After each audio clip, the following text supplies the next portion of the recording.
The government is creating a national regulator to oversee drinking water. A dedicated water watchdog was one of the key recommendations from the inquiry into the 2016 Havelock North water crisis, which was linked to 4 deaths and sickened more than 5,000.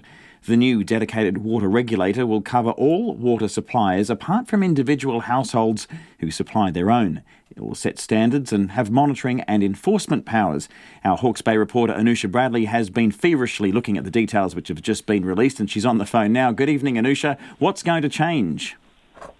Good evening, Alex. Well, as you know, at the moment, water management is largely up to individual councils. The government says this new dedicated water watchdog will be independent, centrally located, and have strong oversight of the entire drinking water system in New Zealand. So it will set the standards, have monitoring, compliance and enforcement powers. Okay, and just take us back. What's the motivation for these changes, Anusha? So it all harks back to the Havelock North water crisis in 2016, which, as you mentioned, around 5,000 people fell ill with Campylobacter after a bore became contaminated, and it's been linked to 4 deaths. An inquiry into that outbreak came up with a whole series of recommendations, including the establishment of a central regulator for water. The government's response to that inquiry was to set up a 3 waters review that's into drinking water, stormwater and wastewater, and it's been led by local government minister Nanaia Mahuta. So she's been discussing options with central and local government about how water should be managed to ensure everyone can access clean and safe drinking water. That Havelock North inquiry found nearly 800,000 New Zealanders were drinking water that wasn't, quote, demonstrably safe, and an estimated 34,000 people a year across the country become ill just from drinking water, and many more have to boil their water just to drink it safely. And Nanaia Mahuta says for far too long, oversight of water has been split between too many agencies and legislation, and as a result, the responsibility has been fractured and what she calls ineffective. And, for example, there's been a lack of coordination between district health boards, councils, the Ministry of Health and water suppliers, and sometimes each council has their own way of doing things and their own budget to do things as well.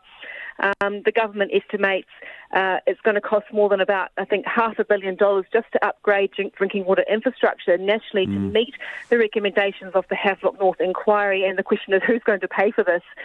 In Hawke's Bay, so far, it's been the ratepayers. The Hastings District Council, which looks after Havelock North, has spent $50 million alone upgrading its water, and Napier spending around $35 million, so it hasn't been cheap. Yeah, there's been a whole lot of work going on there. Now, Anusha, tell us, is this a completely new idea, or is the idea of a central regulator used elsewhere?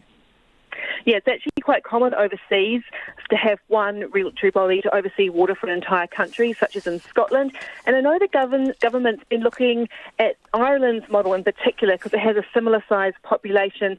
The Irish government set up Irish Water in 2013 to oversee or try and resolve similar issues that we're facing at the moment. And Anusha, can you tell us when we can expect the regulator to come into being and start its work? A water services bill is going to be introduced hopefully before the end of the year, with possible enactment in the middle of next year, and water suppliers are going to have up to 5 years to adjust to these new regulations. Hey, thanks so much for that. Anusha Bradley there in Napier bringing us up to date on a fresh announcement that the government is creating a national regulator to oversee drinking water.